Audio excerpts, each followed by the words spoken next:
Lai iegūtu maksimāli ātru rezultātu, paklājzāliens ir ļoti labs risinājums, jo vēlamā vieta, kur tiek klāts paklājzāliens, ir zaļa jau pēc dažiem mirkļiem. Paklājzālienu audzētājus atved ruļļos, to nav vēlams pārāk ilgi turēt, jo tas var izžūt un saplēsāt. Jāizstrādā pēc iespējas ātrāk. Vēlamās vietas sagatavošana paklājzālienu ieklāšanai tātad ir nepieciešams ielabot augsni. Apmēram 10 līdz 20 cm norūk veco velēnu.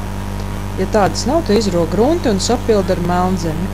Melnzemi izlīdzina ar grābekli un noblietē, un atkal nolīdzina perfektā līmenī. Līdzina ar taisnu dēlīti vai kādu citu cietu materiālu. Būtībā vietas sagatavošana ir līdzīga kā sētam zālienam, varētu teikt, ka pat vēl rūpīgāka, bet toties zāliens ir zaļš un vienmērīgs momentāli. Kad zeme ir noblietēta un nolīdzināta, sāk klāt paklājzālienu.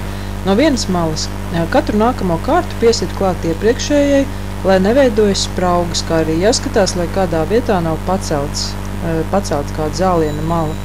Paklājzālienu strēmeļu piesišanai jāizmanto cietu un taisnu materiālu.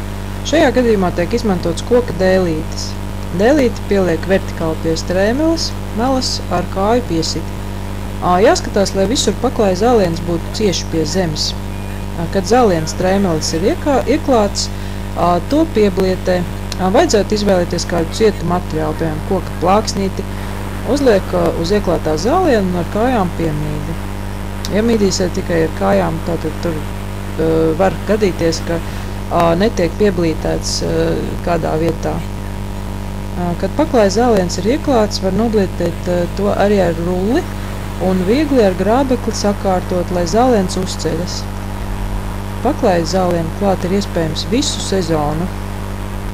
Un tagad kopšanai būtiskākais paklājzālienam pēc ieklāšanas ir kārtīga laistīšana, jo tas tiek ieklāts kā velēna, un lai saknītes iejauktos augsnē un nostiprinātu zālienu, tas ir regulāri jālaist. Pirmās 2 nedēļas vismaz, ja nav lietus. Zālienu mēslošana ļoti līdzīga kā sētam zālienam. Šāda paklājzālienu ieklāšana izmaksā no 2 līdz 2,5 latiem par kvadrātmetru, cenas atkarīgas no uzņēmuma, kā arī apjoma. Latvijā netiek audzēti dažādi paklājzālieni. Būtībā pieejams ir tikai viens paklājzālienu veids. Ārzemēs gan paklājzālienu klāšana ir daudz izplatītāka.